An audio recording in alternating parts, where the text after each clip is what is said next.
महाडमध्ये महाविकास आघाडीतर्फे तोंडाला काळी पट्टी लावून बदलापूर घटनेचा निषेध. बदलापूर अत्याचारी घटनेचा निषेध म्हणून आज सकाळी महाडमध्ये महाविकास आघाडीतर्फे तोंडाला काळी पट्टी लावून जोरदार निषेध नोंदवण्यात आला. बदलापूर अत्याचाराच्या घटनेवरून आज महाविकास आघाडीकडून महाराष्ट्र बंदची हाक देण्यात आली होती, परंतु उच्च न्यायालयाने हा बंद बेकायदेशीर ठरवून सरकारला संबंधितांवर कारवाई करण्याचे आदेश दिले. त्यानंतर राष्ट्रवादीचे ज्येष्ठ नेते शरद पवार यांनी ट्विट करून न्यायालयाच्या आदेशाचा आदर राखून बंद मागे घेण्याची घोषणा केली होती. त्यानंतर आघाडीतर्फे राज्यभरात या अत्याचारी घटनेचा निषेध नोंदवण्यासाठी तोंडाला काळी पट्टी लावून निषेध करण्याची घोषणा करण्यात आली होती. राज्यभरात असे निदर्शने सुरू असतानाच महाड शहरामध्ये देखील शिवसेना उद्धव बाळासाहेब ठाकरे पक्षाच्या वतीने मध्यवर्ती कार्यालयासमोर महाविकास आघाडीतर्फे हे निषेध आंदोलन करण्यात आले. यावेळी आघाडीतर्फे पदाधिकारी धनंजय देशमुख यांनी माध्यमांशी संवाद साधला. अक्षय चाळके, फर्स्ट न्यूज मराठी, महाड, रायगड.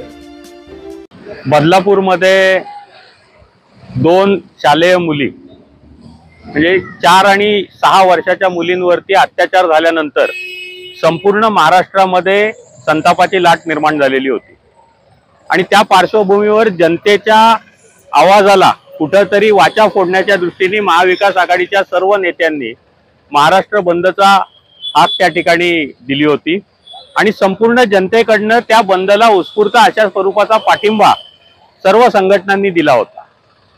दरम्यानच्या काळामध्ये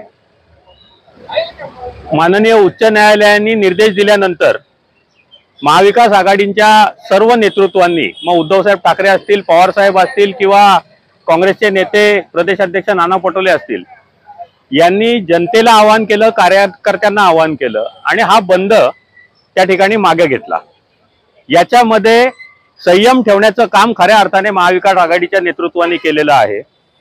नैसर्गिक न्यायाच्या तत्वाचा विचार केला तर जस्टिस डिलेड म्हणजे जस्टिस डिनाईड असं म्हणलं जातं. जर न्याय मिळायला उशीर होत असेल तर तो न्याय नाकारल्यासारखंच आहे. महाराष्ट्राच्या जनतेला आता न्याय हवाय. जे महिलांवर वाढते अत्याचार आहेत, आज गेल्या 2 वर्षामध्ये 1 लाखपेक्षा अधिकच्या महिला महाराष्ट्रातनं बेपत्ता आहेत. त्याचा तपास सरकार लावू शकलेलं नाही. बलात्काराच्या घटनांचा जर आकडा बघितला तर तो 46,000पेक्षा अधिकचा आहे. इतक्या मोठ्या प्रमाणावरती महिलांवर अत्याचार होत असताना आमचं नेतृत्व असेल, महाविकास आघाडीचे सर्व कार्यकर्ते असतील, हे शांत बसू शकत नाहीत. आज या सरकारचा निषेध करण्यासाठी आम्ही सर्वजण इथे आलेलो आहोत. हे काळे पट्टे, हे मूक मोर्चा, तोंडाला बांधलेल्या काळ्या फिटी, हे सरकारचा निषेध आम्ही या ठिकाणी छत्रपती शिवाजी महाराजांच्या चरणी लीन होत केलेला आहे. सरकारला जाग आणण्याच्या दृष्टीने हे आंदोलन या ठिकाणी पार पडत आहे. राज्याचे गृहमंत्री यांनी राजीनामा द्यावा अशा स्पष्ट स्वरूपाची मागणी या ठिकाणी आमची महाविकास आघाडीच्या सर्व कार्यकर्त्यांची आहे. छत्रपतींच्या भूमीमध्ये ज्या पद्धतीने छत्रपतींनी न्याय केला त्याच पद्धतीने महाराष्ट्रामध्ये या गुन्हेगारांना शासन झालं पाहिजे, ही आमची मागणी या ठिकाणी राहील. जय हिंद, जय महाराष्ट्र. या आणि अशा अनेक ताज्या घडामोडींसाठी आजच आपल्या फर्स्ट न्यूज मराठी ह्या चॅनलला लाईक, शेअर आणि सबस्क्राईब करा. तसेच बेल आयकॉनवर क्लिक करा.